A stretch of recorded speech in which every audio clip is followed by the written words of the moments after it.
So, hello, welcome to the show. I'm Michele Price, and I work for Spiritual Events Directory.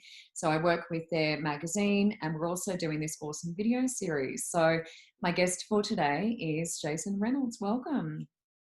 Thanks, Michele. Thanks for having me. Really looking forward to sharing this with you. Oh my gosh, so excited to talk to you. You're a busy guy. I've been looking around at some of the things you've been doing, some of the people you've been talking to.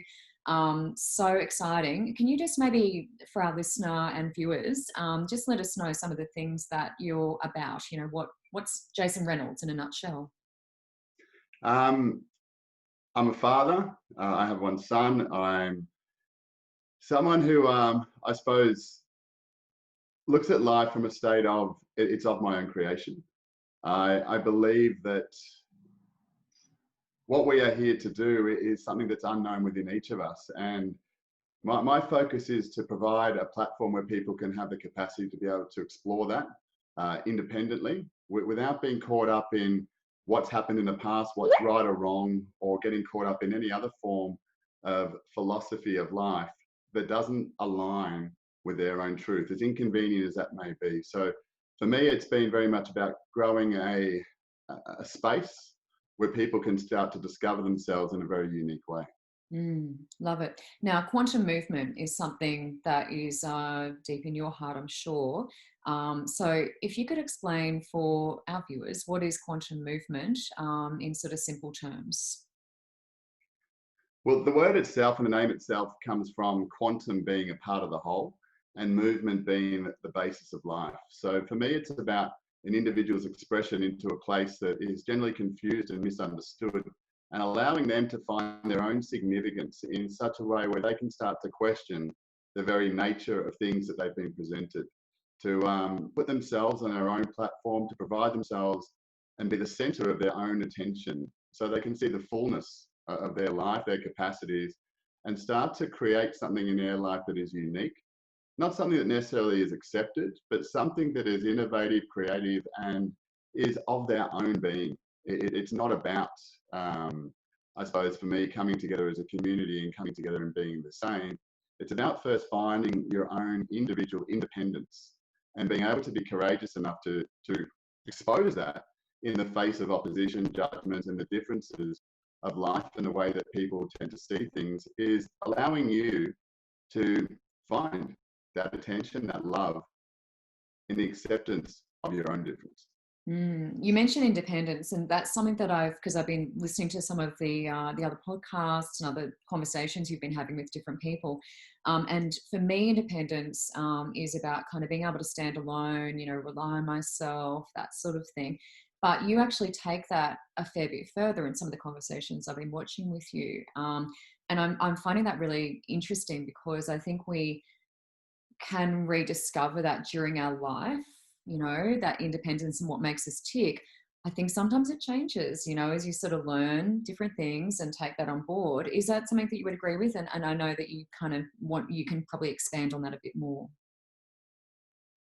Yeah, I think, look, independence for me is something that is quite unique. We're inspired by people who are independent and who buck the trend or do things that are unexpected. But when it comes to our own life, we tend to be more about safety and security and fitting in. So for me, independence, it stems from, throughout our own life. We're educated on other people's opinions, other people's ideas, and we're taken on this influx of information, and one would even say indoctrinated into the way that things were or are from a very limited amount of time and a limited perspective of what we're able to really look into from a whole range of aspects of life from different perspectives or angles. We tend to find in our own life things that support us rather than challenge us.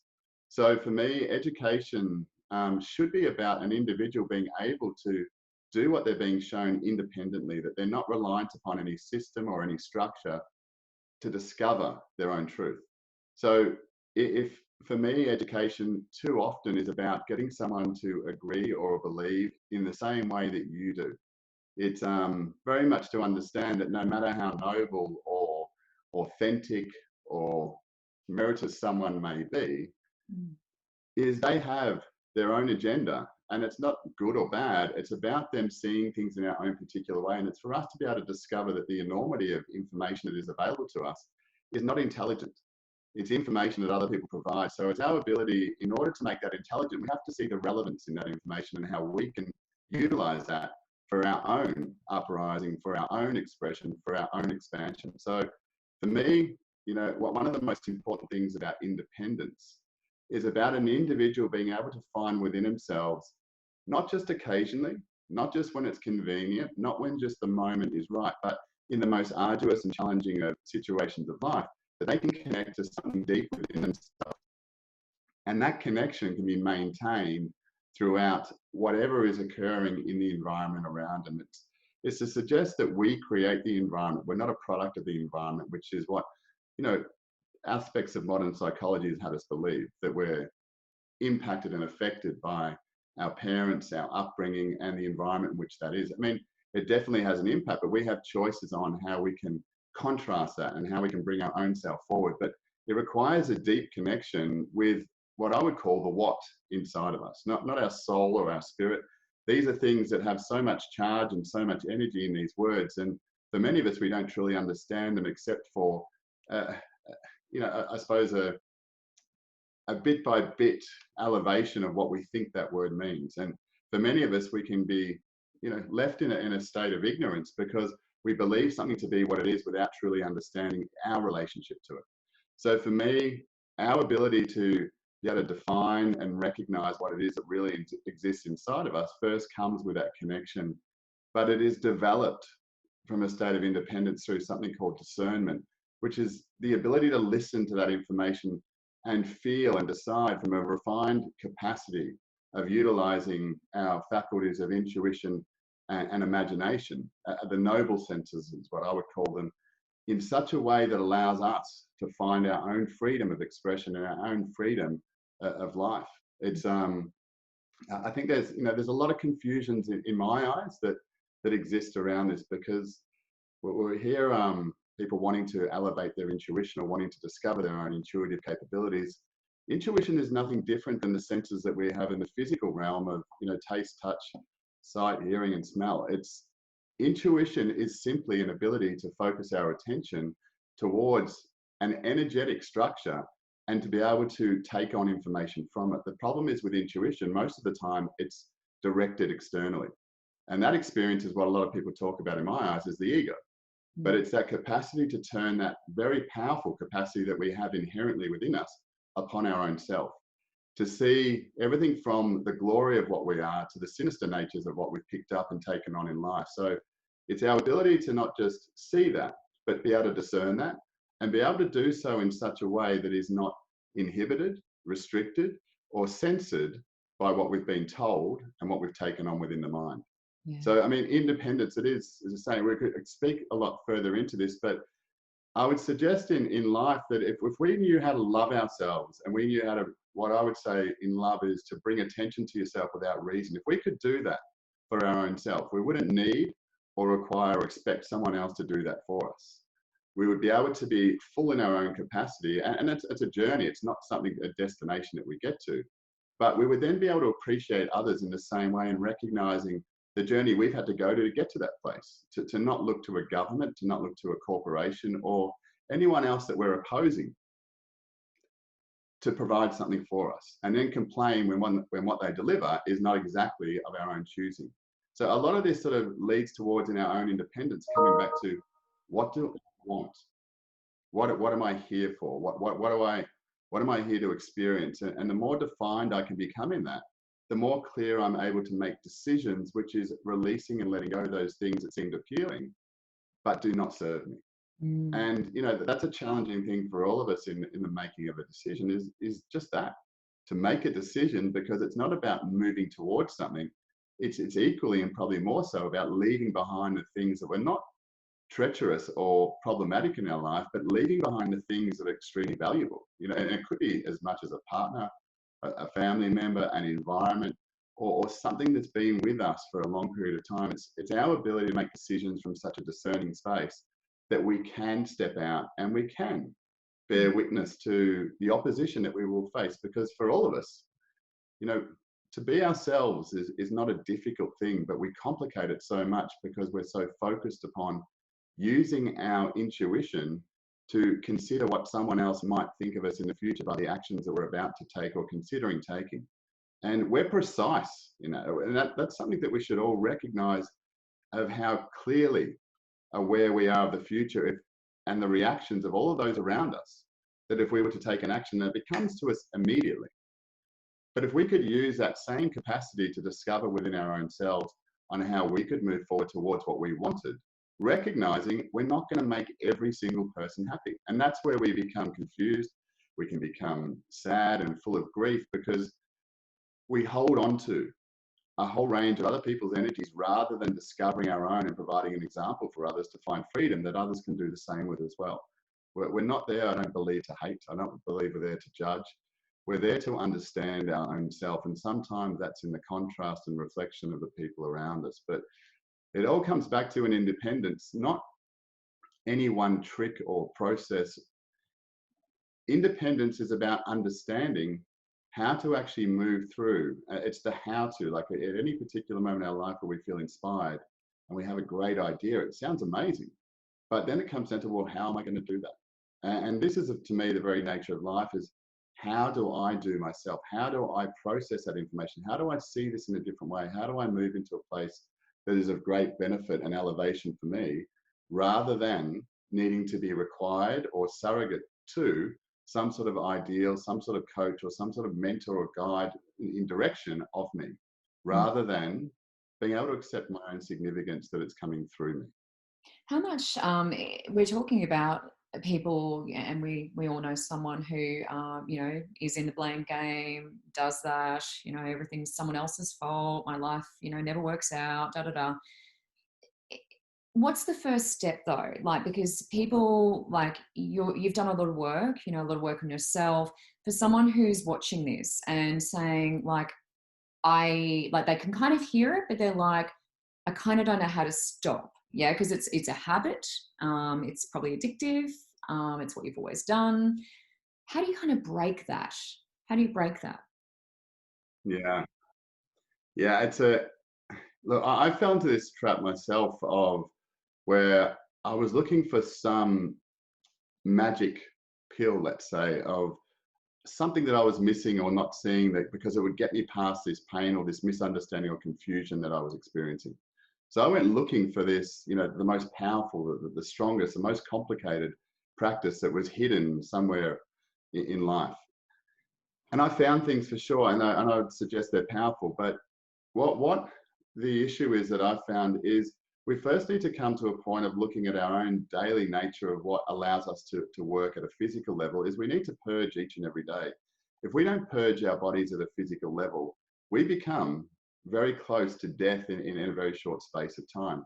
We need to let go of those things that we're taking in and ingesting as a nutrient, but there's also the part that is not us. So we've had a focus upon doing the right thing by other people, making sure everyone else has what they need. And the first part of this is being able to bring attention to ourselves in an uncompromised way, where we can bring attention to such a point where we're able to let go of those things that were distracting us from doing that in the first place. For me, the purging starts with simple practices. I mean, we've got a program called Becoming Your Authority, which is a very deep and intensive program in going to the depths of energy, beliefs and habits and understanding the ego and a whole range of things that work around that. But the very nature of it is, we first need to detoxify. We first need to release and have patience in our own life to get through that part first, rather than wanting to race to that one point where I've got it and everything's back to feeling good again. Because we're going to go up and down no matter what happens in life. But we've got to avoid that, we need to release all of the energies that we've taken on from other people, all the times we wanted to help someone ahead of our own self, all the beliefs that we've taken on from our own living that we haven't been able to discern and reject because we haven't at that particular point learned to understand ourselves. So the first part, before we go into deep parts of learning, starts with an element of purging. And there's many ways to do that. I believe, there's certain practices around a pen and paper that are extremely powerful. And there's an example of that, that you get a pen and paper and you start writing, you can't think at the same time, so you disengage the mind, but you have a singular point of focus. And when we can start to build on that in very refined ways, we can have a very simple experience where we start to feel like we've got more time. Like we put time into something and we make that time, suddenly we realize we've got more time.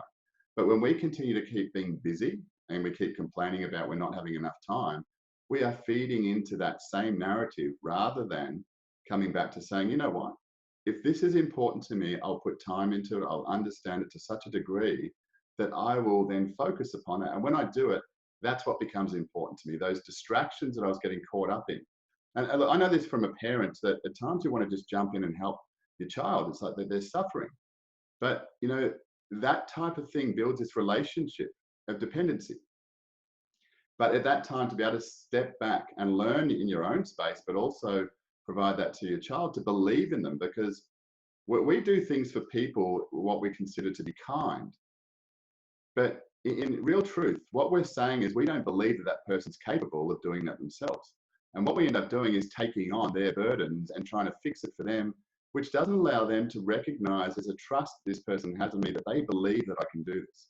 But that's only going to be coming through an individual who believes in themselves in the first place.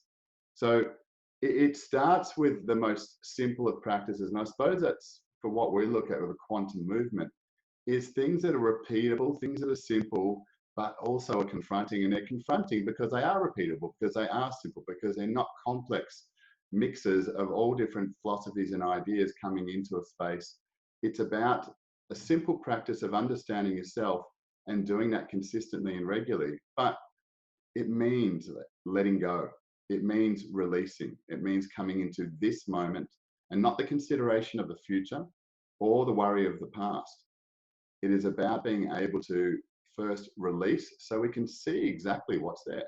We've got to get rid of that first element of what we think and what's causing us to think, because to me, the thinking is just the avoidance of taking action. I mean, the person who understands what they're wanting to create, they are taking action. They've taken the time to consider, what would I like to do? How would I do that? What would be the consequences of that? Am I able to deal with that? And if I take the time to ask those questions of myself, I'm aware that when I step out onto my own stage of life, yeah, I'm going to be challenged, but I'm ready for that. Rather than expecting, okay, I've got this great idea, I'm going to move forward with it. Oh, no one likes it. No one's jumping up and celebrating me at the first moment that I do this. It's the same as, you know, we go to the gym, or those who do go to the gym, you know, you don't go there and get a six pack on the first meeting.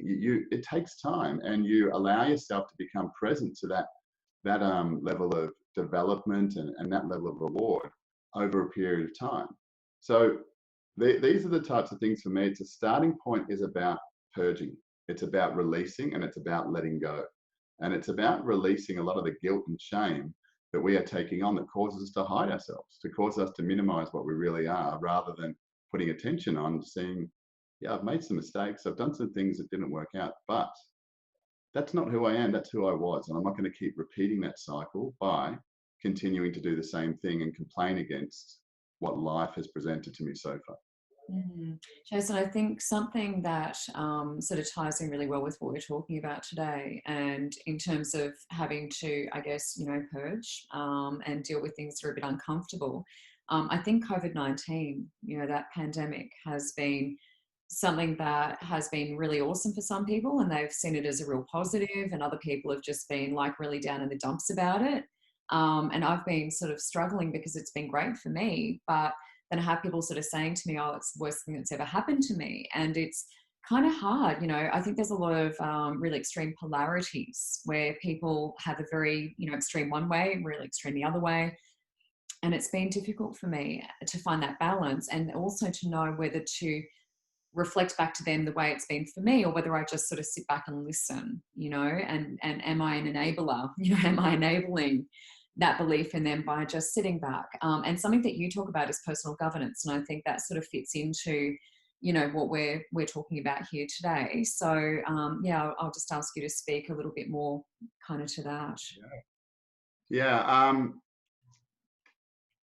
I'd say that the whole experience that's happened, and I suppose it's been given a name and different names by others, from supportive and scientific to downright dismissive of it. But the very nature and the irony of it is it brought people together in an unexpected way, doing the same thing, possibly the first time ever in this realm that we live in, where everyone was stopping and they were considering things, and there was a singular focus. And I believe that this has been one of the greatest times, but it just highlights what we have available to us all the time. And for many people, realizing that they don't need to be that busy, that what are the priorities that exist in their life? What are the things that they really want to do, and how do they want to do that? What are they creating? And these are the options that are available. And it's really highlighted those that are, determining to ask questions and to expose themselves further. That's been a great time. But for those that are, I suppose, and there's been a big shift, I would suggest as well, for people that were getting told and seeking their information from others, have started to question that and have started to look beyond that. And to me, there's a great opposition that exists in the right and the wrong. Like what they are saying, what these guys are saying, and people pointing fingers at each side that you don't know what you're talking about. That's wrong. That's a conspiracy. This is science. And each side of the equation using it in that particular way. Now, these are all the distractions of getting past the need to be righteous, but starting to see what it is that I am here to create. Because to be truly creative and to bring something to life out of nothing is the most confronting thing for all of us. I use this analogy of, if we were walking down a library and there were books from floor to ceiling, and that's all we could see, and it was a long hallway, and at the end there was a light.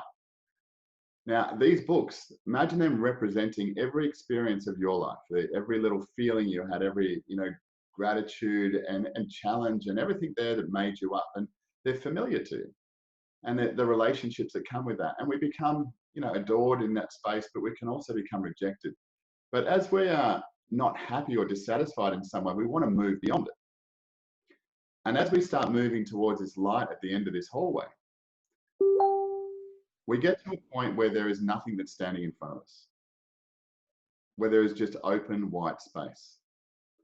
And to me, that is the most confronting thing that people will face in their life, because they want things, but their actions are very different.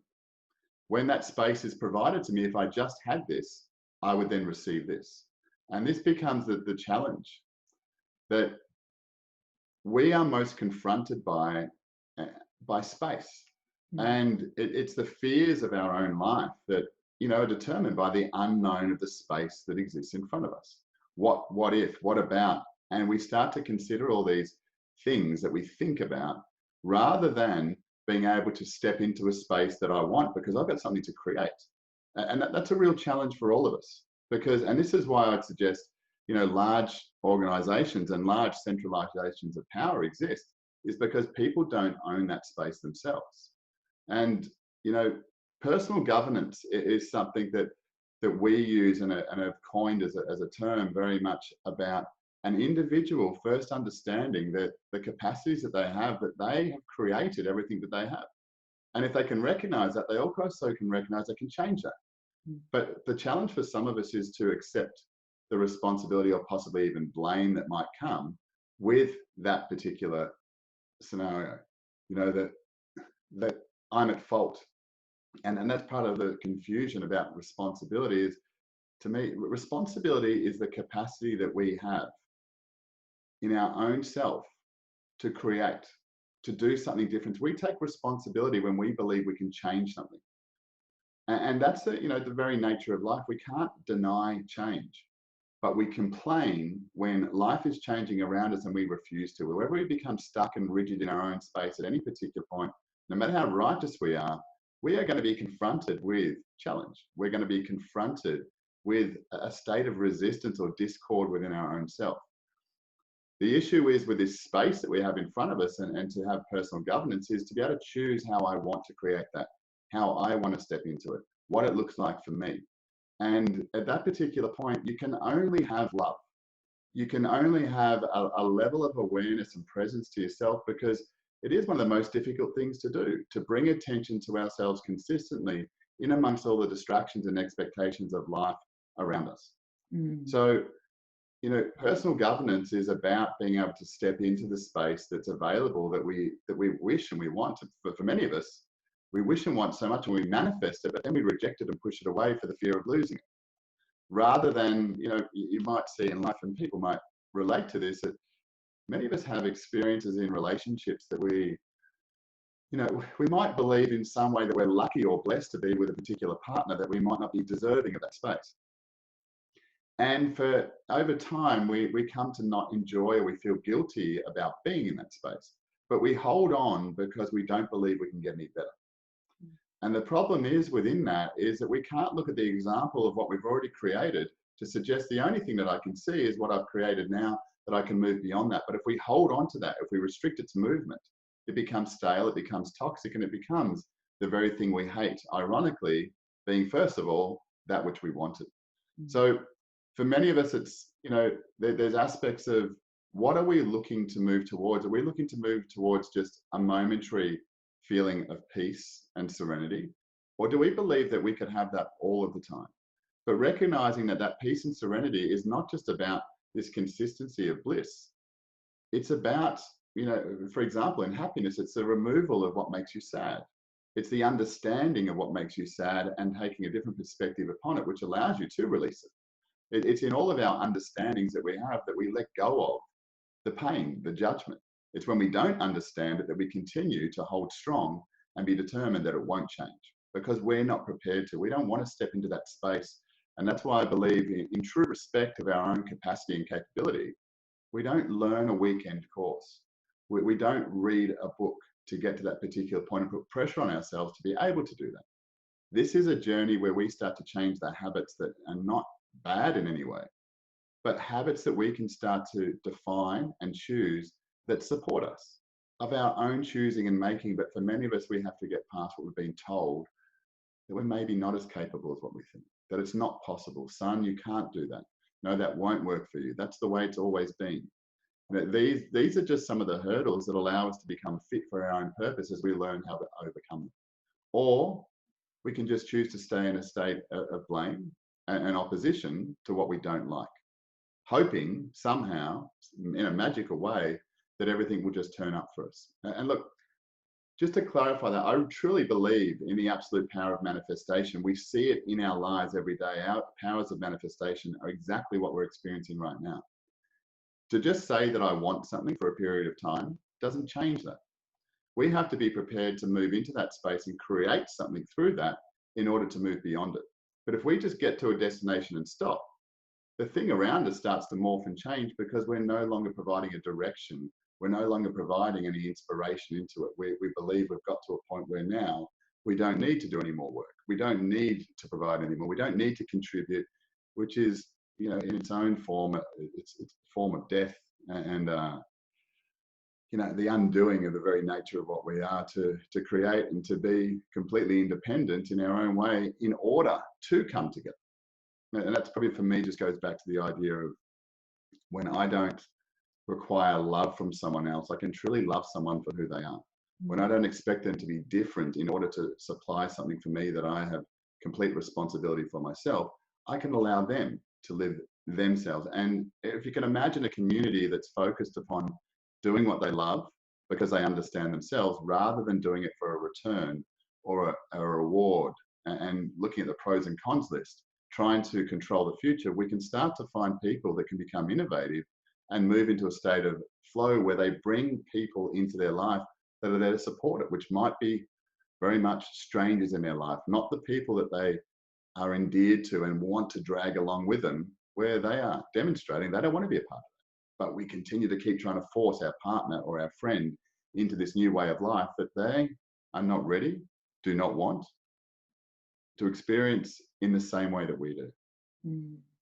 Yeah, I love that. I love what you said about space there, Jason. That was really profound, and it made me think about those silent retreats that you can go on, and they can be really confronting, especially for someone like me who has made a living out of speaking, and I was always the chatterbox at school, and learning how to be quiet, because I didn't realize I was always trying to fill the space. Whenever there was silence, I'd be saying something, and to go on a silent retreat, it's really confronting, and you realize kind of, I talk to people a lot about, thoughts, words, and actions, and how important that is. And when you go on something where you're not speaking, you really only have your thoughts then. That's kind of all that's left. So when you start to really look at that, it's interesting. You realize how many negative thoughts sometimes, how you talk yourself out of things, all of that stuff becomes apparent when you take away one of your senses. And that was when you were speaking about space. That's how that spoke to me. So thank you. Because it's really powerful. That's a pleasure. Powerful. Yeah. We want to be in Yeah, and it's ironic in its own way. Yeah. I was just saying, that's what we think we want, but then as soon as we've got that space, we want everyone to be there. It's not raining, it's pouring. It's we want that thing, but it's getting that understanding of first being prepared for what we want to create. Yeah, absolutely. Now, something that I'm really passionate about myself, and that I've seen from some of your conversations with other people as well, you're very passionate about, and that's health. And so a lot of what we've been talking about, blaming, all of those behaviors, are they good for our health or are they not? And this is something, pain, as well, that, you talk about a bit. So I guess what I'm interested in is, because sometimes people can really identify with their pain. And if it's chronic pain, it's tough. I don't experience that. So it's hard for me to sort of put myself in that position. But it does become something that sometimes you identify with. And it's really hard to kind of break that cycle. And I just really wanted you to speak to that, because I think that that's what a lot of people are going through and experiencing who are watching this. Yeah, absolutely. I'm just away at the moment, and there's a couple of people here with me that are experiencing, some, enduring pain in their back and different parts of their body. And it's something that I always observe and have a discussion with them, and suggest, okay, well, why and how, and do you want to get rid of it? Yeah, absolutely, I do. I'd do anything to get rid of it. And I always offer to say, well, I can show you something tomorrow if you want to do it. You just let me know. And I would say it's a very rare occurrence that someone actually comes and says, hey, you know what you're saying to me? Can you please show me? Because one of the things I'm suggesting is it's going to be confronting for you to deal with this, because what I understand about pain at a deeper level is that it is just ignored information. It is something that is misunderstood within our own self that we're holding on to. And when that's something expressed in life, it's a part of our inner self trying to communicate with us something where we're not seeing it as a way that it supports us. Because I believe everything and look at everything in a way that it exists to support us, that there's no reason that things exist to not support us. And that support might not come in the way of uplifting us, but in order to send us in a different direction, because I don't like that thing, it's supporting me to find more of my own self. It's when something like let's say a person like a Bill Gates or a Donald Trump, that these people have become very clear on what their life is about, what their agenda is, and what they want to create. And therefore they polarize people. And I don't believe because of their opinions. They polarize people because of the way that they have come to govern themselves. They are not trying to, and possibly not caring at a surface level. I'm sure it would affect them internally, but have developed such a way that they recognize they are, by their own position and space and power that they are dictating in their own life and to those around us, they are themselves. And that is challenging for us to see in other people when someone actually has that within themselves. But we get caught up in blaming and judging them on a personal level rather than looking at the example they're providing. Now, when it comes to pain, many of us have been caught up in this idea that if I just want to get rid of it, I just want to get rid of it, I don't want to have to deal with it. Can't you just do something? Can't you just push this and make it happen? Now, the very nature of pain exists to such a degree in order for us to change the habits so that we don't experience it again. There is a design, a dynamic far beyond what we're allowing for ourselves to fall into. What we are looking at is, well, this is just a thing, it's interrupting me, and I'm just going to keep heading on my path, and I'm going to push and push and push. That pain, yeah, I've got rid of it. I'm going to go back and do the same things I've been doing, and that pain's back again. So pain will come in varying degrees. Now, there's no difference, and for some this may be confronting, to the pain that we experience in our finger from a cut to what we do from a terminal diagnosis. It is a level of ignorance that we have placed upon ourselves to ignore that, to push away from the size of what we're here to create. You know, when we've got something significant that wants to come through us, we are a vehicle and a vessel of expression. Our physical being is here to express the energetic. And if the energetic's not understood, we'll be in continual opposition, and we'll find our body contorting in ways, pained in ways, and we'll have these diseases and conditions which have new names, new variations every single year, because we believe that they're all a generalized synopsis, where the truth is, we're individual. There is no one cancer. There is no one leukemia. There is no one anything. Everyone's got a different version of it and a different manifestation of it, who, you know, is unblessed enough to experience that. But it's the people who choose to stop at those moments and listen to themselves and change the way that their life is, and to come to a place where they become empowered to move in a different direction, that overcome these illnesses in such a way where they are just the strengthening of their own being, where they are the ignorance that they've placed upon themselves for such a long period of time in focusing upon what other people need.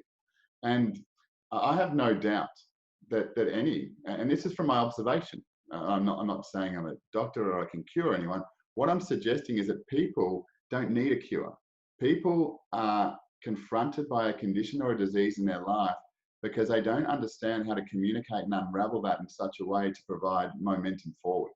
And there is no disease or condition, in my eyes, that has dominion over any individual, unless we believe it to be, unless we are foregoing our capacity to move past that by having someone else tell us what the story is. And it is just a story. And that story predicates more of our own story if we don't want to change that. So pain, and I know this is something I could go much deeper into, but it is something that very much triggers and confronts people because of what they've experienced in their own life.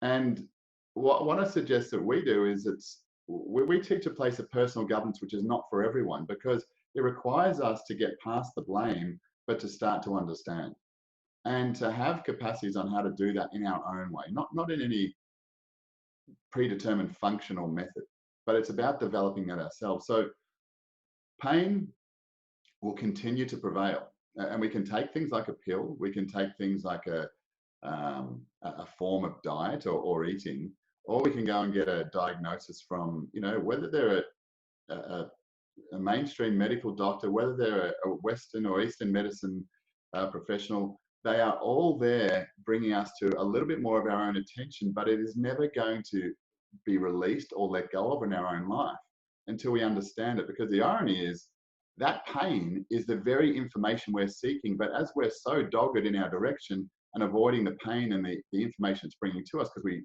have lost or chosen to not buy into the capacity to be able to interpret that, we then continue to keep moving past the very thing we're seeking. Pain is, you know, is just a word that has been created to bring this idea of what is happening to me is bad. What is happening to me is something that I didn't actually see. It's outside of my vision at this particular point. It's an alarm system going off to say, hey, look over here. But that requires us. And I'd say, it's Michele, it's like beliefs that we have, and the concept of beliefs. And there's a lot of ideas that you can clear a belief. We don't go looking for our beliefs. We don't go deep into the very depths of our own darkness because we're not comfortable and confident enough to be able to deal with what we'll find. We don't need to learn the practice of getting rid of clearing beliefs or understanding these pains. We first need to understand how to communicate with ourselves. And once we can do that, because that's inherent within each of us, the pain for me, most of all, is about the pushing away of what we are. But I would say that there's this concept of connection, you know, that I need to become connected to myself, to maybe a soul, or I mentioned this before, a spirit, a higher self, a Brahman, or whatever anyone wants to identify their own aspect of that connection with. And it's perceived to be something profound. It's perceived to be something that's very powerful and strong. But the truth is that when we connect to our own truth, not anyone else's truth, but to our own truth, beyond any ideology, but to our own truth, we are in the most vulnerable position that we'll find ourselves. We are completely exposed and we are in the holding of our own hands. And it's that particular capacity where people go into this space and can be confronted by darkened, ideas and the ego, because they want to know, because they want to be able to tell everyone else. Whereas the nature of to discover what's within ourselves, we don't need to tell anyone. We don't need to share that with anyone. As soon as we label it, it becomes different. The very nature of our own discovery is for our own discovery, for us to be able to integrate that within us, so that it just becomes the nature of our own expression, and we start to find in people a presence. Well, they're a really nice person. There's something about that person. Geez, they're very motivated. They're very enthusiastic. It's an allowance of that particular thing that we're learning to become integrated through us. And these types of things with connection and spiritual and new age movements, can become very counteractive, because it teaches people maybe a process of a deep meditation to find a space. But the fact when that can't be maintained and repeated consistently, they then go and look for something else, or they find through that depth that a great amount of pain is brought up from within them, the things they've been avoiding. But if they don't understand how to move through that, this is where it can start to become dangerous. And this is where the practices that are well intended can become lost. So this is, for me, again, coming back to personal governance, to first understand ourselves before we start diving off into deep, profound practices. We need to be able to develop at a very a level of mastery, I believe. And I coined this with the idea of martial arts, that people go into martial arts and they want to become a black belt. But when you go into martial arts, you soon find that when you get to be a black belt, you've only just begun. And it's that type of 2 to 3 year process in martial arts that allows someone to really discover and really start their journey into that space. But for many of us, we want to just get to the black belt, and we don't allow ourselves to go beyond that. So we're so caught up within our own pains in just fixing the pain. I talk about a pain and relief cycle. We get into pain, we then get to a stage of relief, and then we stop doing those things that created us to have that relief, and we go back to pain again. Because like it's a space beyond relief where prosperity exists, that we don't stop until we're in a state of prosperity. We don't just stop when we first start to get a bit of relief, because then we're only going to deflate back down into that same pain again. And the sad thing is because people are so present to it, and because in pain people bring themselves so much attention, it becomes a form of love. They go back into pain unconsciously without even recognizing, and start worrying and fearful. I'm going to lose everything. I don't know what's going to happen. It's going to happen again. And they cause themselves to recreate this pain in order to bring attention, to feel a level of love, to then triumph through moving beyond that, to have that relief, to then stop and be able to take a breath, only to go back into it. And if we can't change that habit, if that pain isn't strong enough within us to cause us to say, screw this, I'm not doing this anymore. I'm going to go further, because, and it's, something to ask for everyone is, when we're choosing to get rid of pain, we're generally choosing to escape. Whereas we need to be focused on understanding and being able to get to that particular point where we can. And some of what I'm saying might be, understood, and some of it may not. I'm not sure, but it's going to be different for everyone. But what I'm suggesting is that the actual process is so simple. It's simply about being able to listen to ourselves and follow a structure that allows us to do that, so that we can then develop that for our own self, to learn basic aspects, so we can then eventually take that scaffolding off and walk, without the crutches, without the calipers, and just walk off into life and discover something unique and different.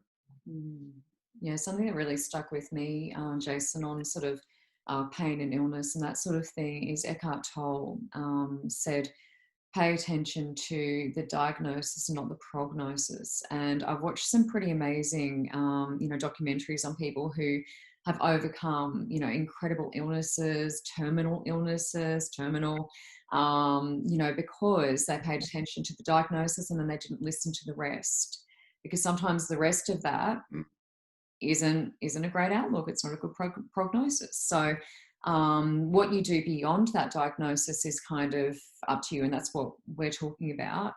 Is you've got to go on that journey of kind of releasing, at some point, because that's a big part of it. Getting well, you kind of got to release what isn't serving you anymore. And so I really Really love that. Really love that. That's what was sort of running Yeah, through my head, yeah, when you were speaking. So, I think I was just going to say that one of the most liberating things for many of us is, well, I would say is to be able to say, first of all, I don't know, mm, and believe that and allow that to be a place to start learning from.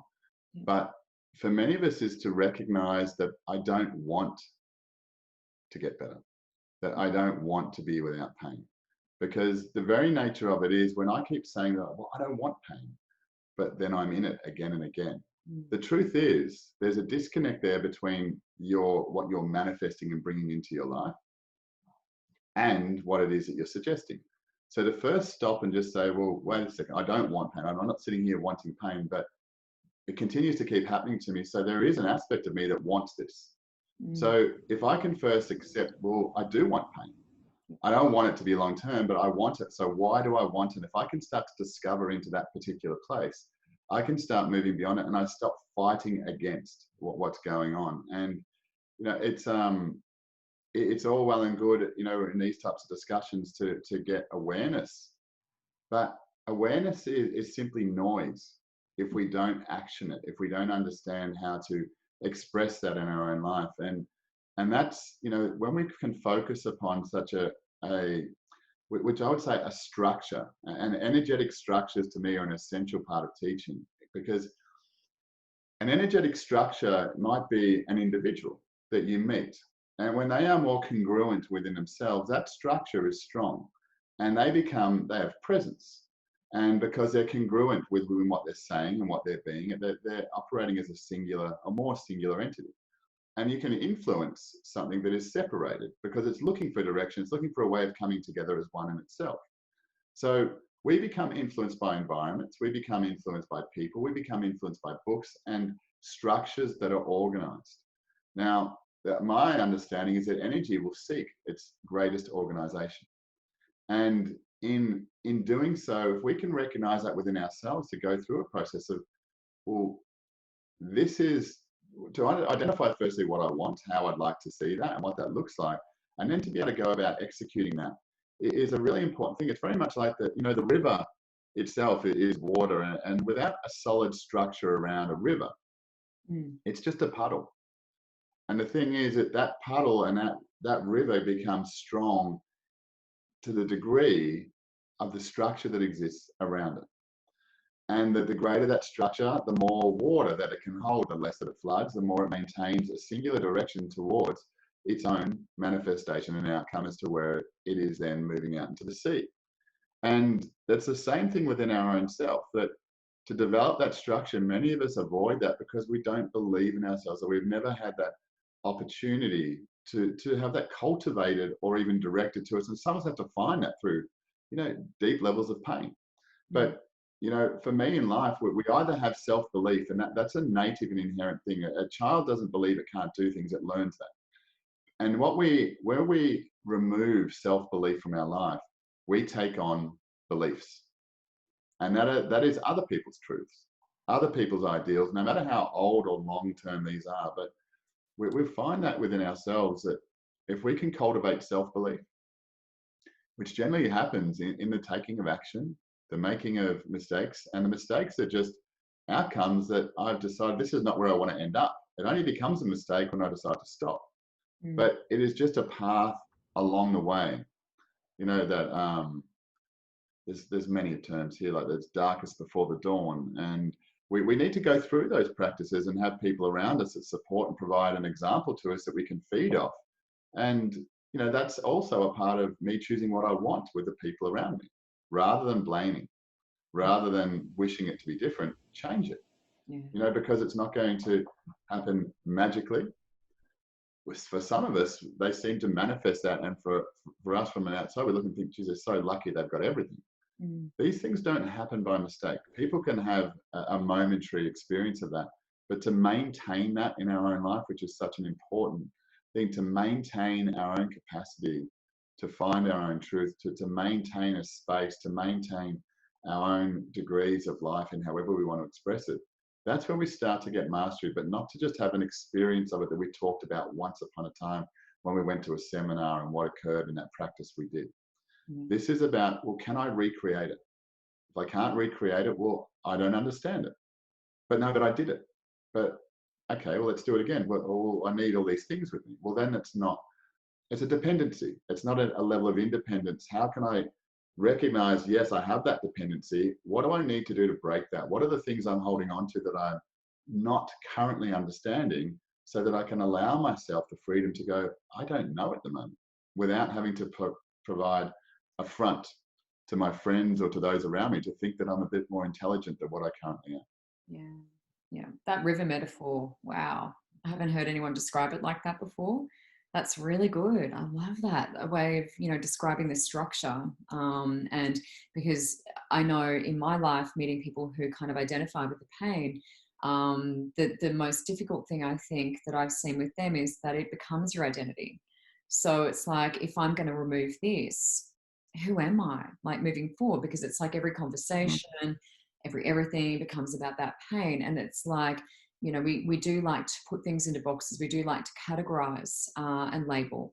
And I know labeling is something that you like to sort of discuss and speak about, because once you get to that point of identifying with that thing, if it is pain, it is hard to break. It is hard to break, because then you really have to get into your stuff and go sorting through it. And you're like, what do I want to keep? What do I want to get rid of? It's like going through your cupboard.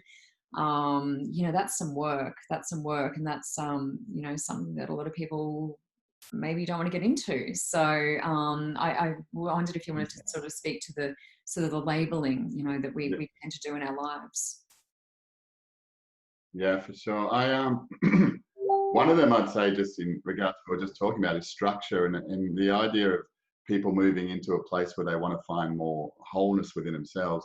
Structure seems to be something they want to avoid, because there's this flow idea of, everything coming to me and the universe is going to produce. But when we create a structure for something, like, we build it before they come. Like, in the expectation, understanding of my own determination, I'm going to create. This is how it's going to be, rather than waiting for the thing to come before I do it. I'm going to build the structure to allow for what I am creating, rather than hustling along the way trying to pick up the pieces. Mm. So it's and that's something that as a label that gets often pushed away from that point. Um, I think that there's a lot of with labeling, and certain words or vernacular that happens in certain conversations to demonstrate a level of intelligence can really expose the opposite within our own selves. And to ask, well, what am I? For many of us, we get caught up in a who am I, because I can easily do that in relation to, well, John's like this, and Russ is like that, and Paul's this way, and Sophie and my mum, and that they do things like that. So I can start to look at who I am, and I can start to take pieces. And there's some, in my eyes, some teachings that talk about modeling, and incomplete teachings to me that cause you to look to others to try and create yourself. It might be a little leg up at times, but it's a complete confusion when we come to having to move into our own truth. So when we look to the what, we are looking at ourselves as a creator. And we are starting to take full responsibility from the starting point, that point of origin, to go, well, all right, well, what actually am I? And if I can not only be crazy enough to ask a question like that, but Mm. then stop for long enough to listen, to understand it, to then get to a point where I can action it.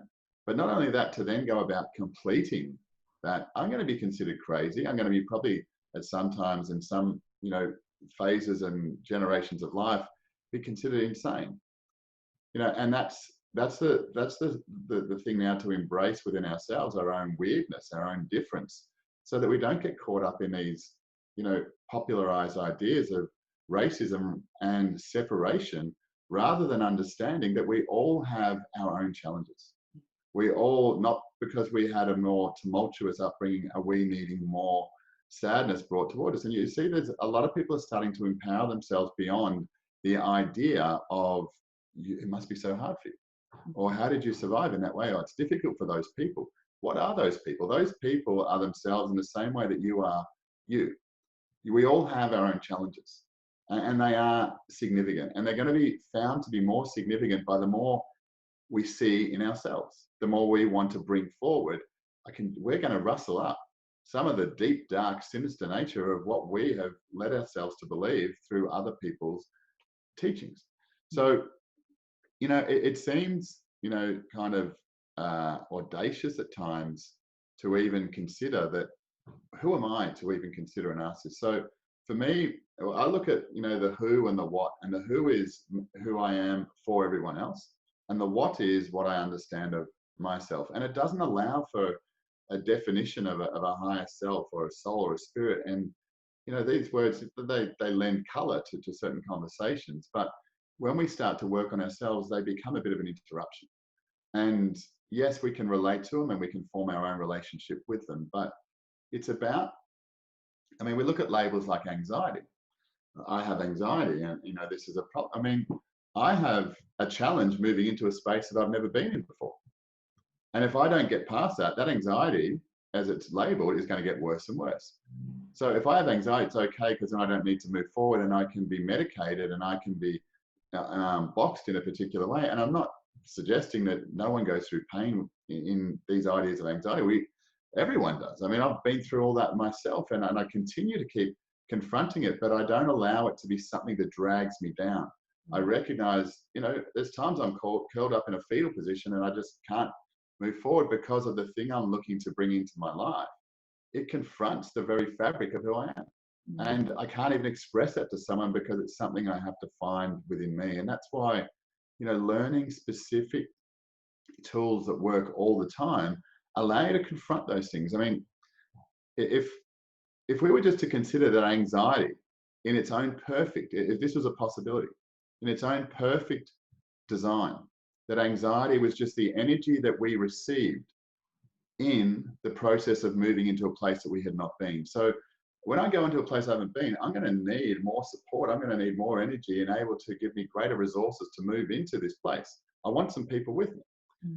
But what we feel is this upwelling of energy that comes to us. And it's there presenting to us so that we can move through this.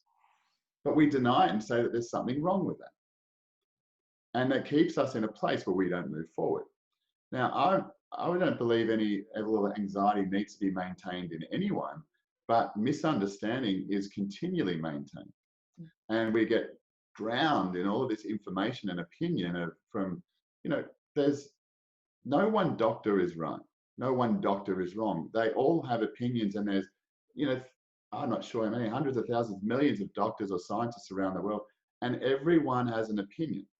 And they are schooled and they are educated in their own way, and neither of them is right. But that's what we've fallen into, is allowing that to be the be all and end all, rather than going, well, that's an interesting idea. What is true for me? And from that, without needing to go out and say, you're wrong, I'm right, I've found this answer. It's about your own discovery and getting past the labels of who you are as even a human being. What does that even mean? Like, it's, that there might be an idea of the physical and the being is the energetic and it's a coming together of that. So we can, I think a big part of this is a diet that we take at some point in our life where we realize we want to change and we want to move forward, that we stop taking on and reading and ingesting information for the sake of ingesting information without the intention to action it in an accountable way to move through.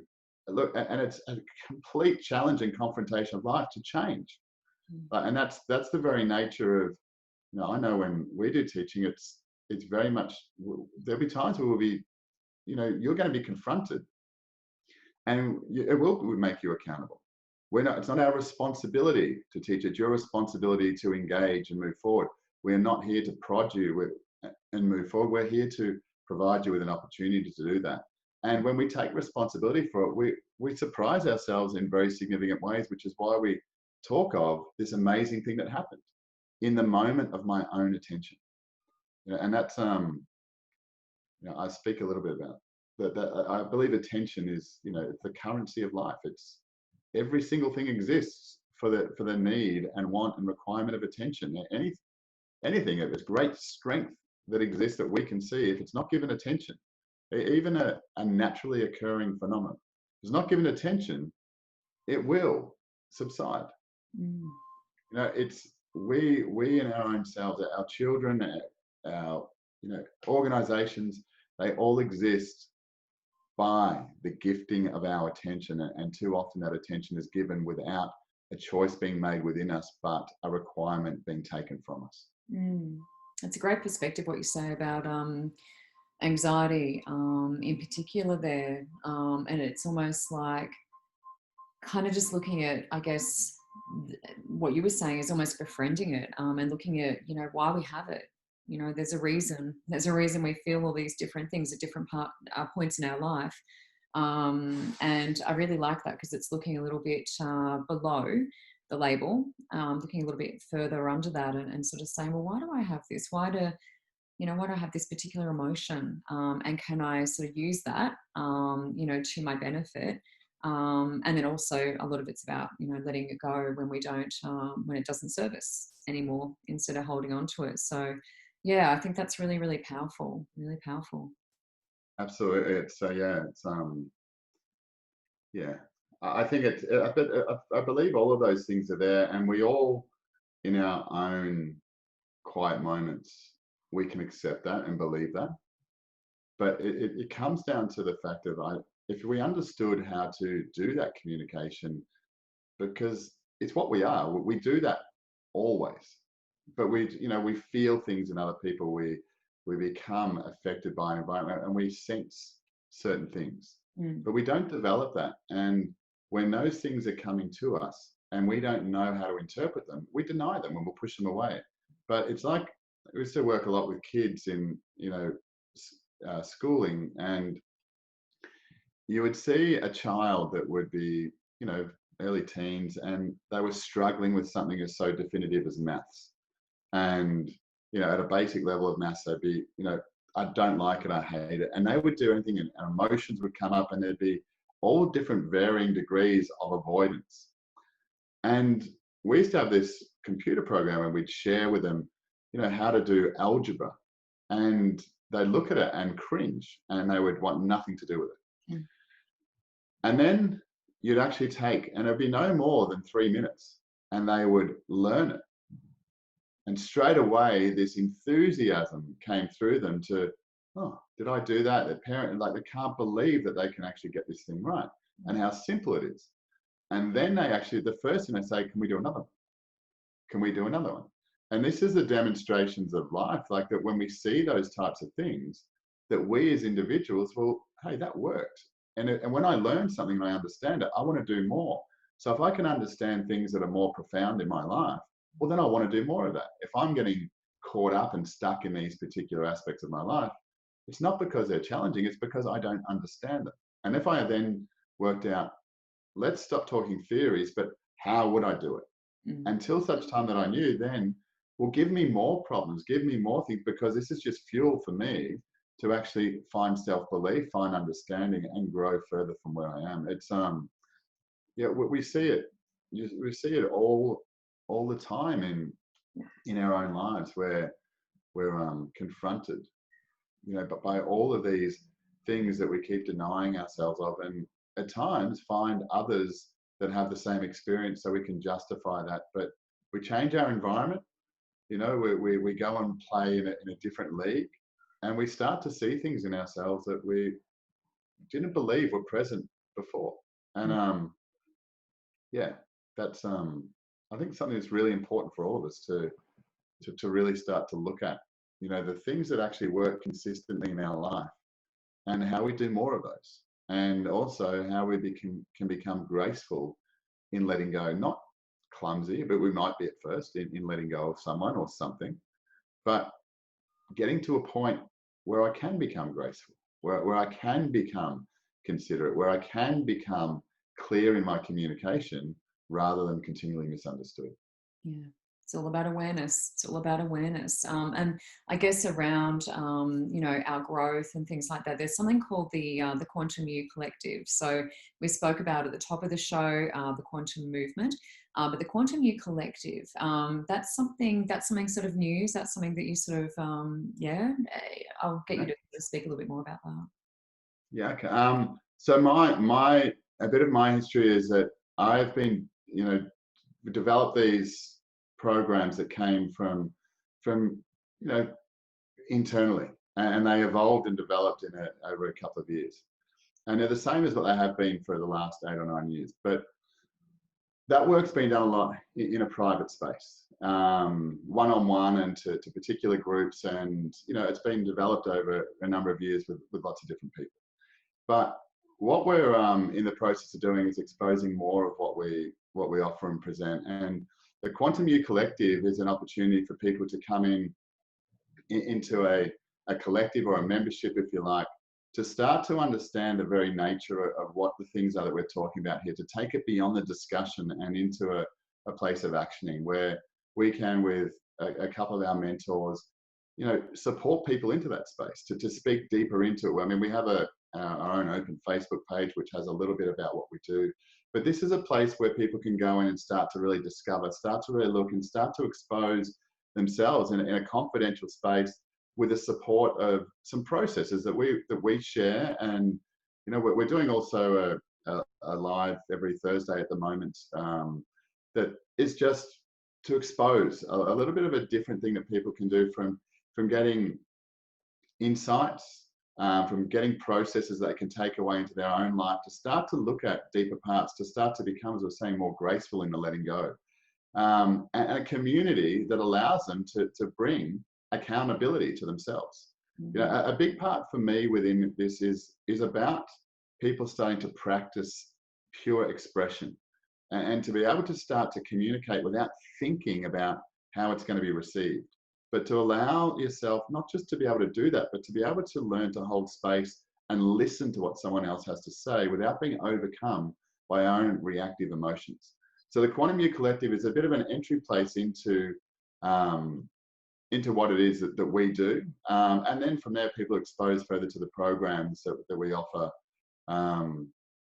beyond that. But it's a way of, I suppose, engaging a group of people that want to speak into that space, that want to find their own level of personal governance, that want to maybe have experienced or even not experienced different teachings or that in their life, and they feel they've got to a point, but they're perpetually looking for other things.